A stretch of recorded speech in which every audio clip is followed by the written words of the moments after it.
আমাকে দাও, আমি ঘষবো। না, আমি পেয়েছি, আমি ঘষবো। আমি আগে দেখেছি, আমি ঘষবো। আমি ঘষবো। আহা, তোমরা এত সামান্য জিনিসের জন্য ঝগড়া করছো কেন? ঠিক আছে, আমি ঠিক করে দিচ্ছি, ঠিক আছে। আমি এটা করবো। না, না, না, আমরা দুজনে ঝগড়া করছি। ঠিক আছে। এভাবে তারা দুজন গরুটা ঘষতে শুরু করে। আমি বলি, আমার ইচ্ছে পূরণ করি। বলো, তোমাদের কারোর ইচ্ছে আছে নাকি? বলো বলো। সত্যি সত্যি? হ্যাঁ, এই দেখো পরীক্ষা করে দেখি। হ্যাঁ হ্যাঁ হ্যাঁ, ঠিক আছে। তাহলে তুমি আমাকে নতুন করে গল্প বলার চ্যাম্পিয়ন বানিয়ে দাও না। চ্যাম্পিয়ন? আরে আমি নিজেই তো অডিশনে বাদ পড়ে গিয়েছি, তোমাকে কি চ্যাম্পিয়ন বানাবো? আচ্ছা দত্ত, আমাকে একটা ফোন কিনে দাও না, সারাদিন গেম খেলবো। ফোন?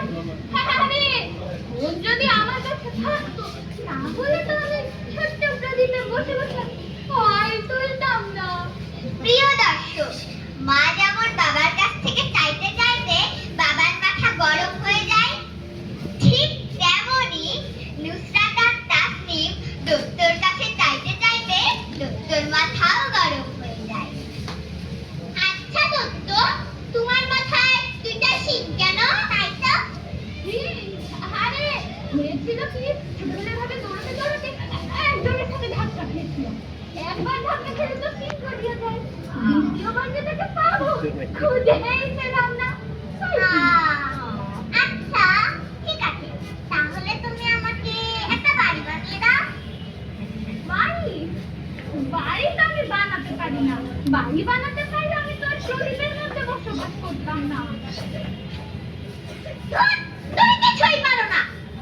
ঠিক, তুমিই তো বললে তিনি নাকি সব ইচ্ছা পূরণ করে পারে। কই, আমাদের তো একটা ইচ্ছা পূরণ হলো না। সে তো কিছুই পারে না। ঠিক বলেছো। আসলে হয়েছে কি, অনেকদিন ধরে প্রদীপের মধ্যে থাকতে থাকতে আমার শক্তিগুলো একটু জম ধরে গেছে। কোথায় কিছু করতে পারছি না।